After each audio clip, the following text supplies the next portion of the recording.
Région de Gbeke, circonscription 63. Wamenge Delphine, Marie-Ange Pozonda, Kofi, sous la bannière du PDCI-RDA EDS, dispute le seul siège de la circonscription à l'Assemblée nationale avec plusieurs représentants de partis et groupements politiques. On n'est pas libre quand on est pauvre. Les mettre ensemble, leur faire des formations qui leur permettront avec les nouvelles technologies agricoles de pouvoir produire sur des petites surfaces, cela permettrait aussi de réduire les litiges terriens. Sortir le peuple de la paupérisation. Le peuple de Sakassou est pauvre. La campagne se passe extrêmement bien. Les parents sont motivés.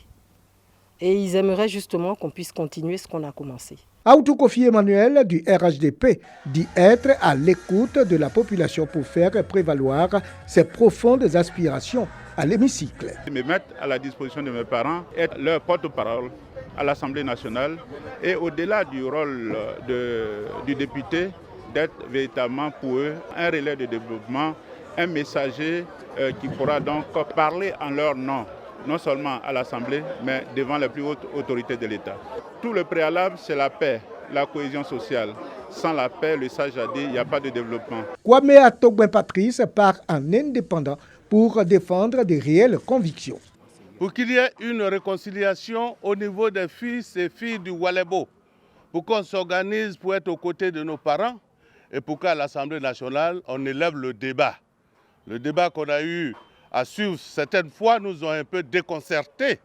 Notre Assemblée nationale doit être digne avec des intellectuels, des personnes qui peuvent réfléchir à l'avenir de ce pays avec sérénité. Mengessan de la liste Côte d'Ivoire Nouvelle Espérance soutient revenir à la base afin de se faire reconnaître davantage après le rejet de sa candidature lors de la dernière présidentielle. Pour nous, la députation, c'est un tremplin, c'est ce qui nous permet d'arriver à la présidentielle.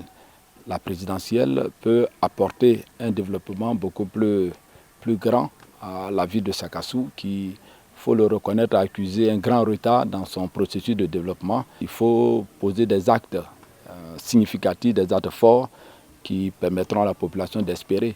Cédia Amélan-Juliette veut, quant à elle, être l'interface entre les valeurs culturelles et religieuses. Je suis fille de Sakassou, je suis de Walebo, je suis d'une famille chrétienne, mais je suis musulmane. Tu vas demander qui à Sakassou ne comprend pas le malinké, tu ne trouveras pas. Donc je serai l'interface entre ces cultures, c'est-à-dire la religion, la culture, c'est-à-dire la voix des sans-voix. Le verdict des urnes au soir du 6 mars.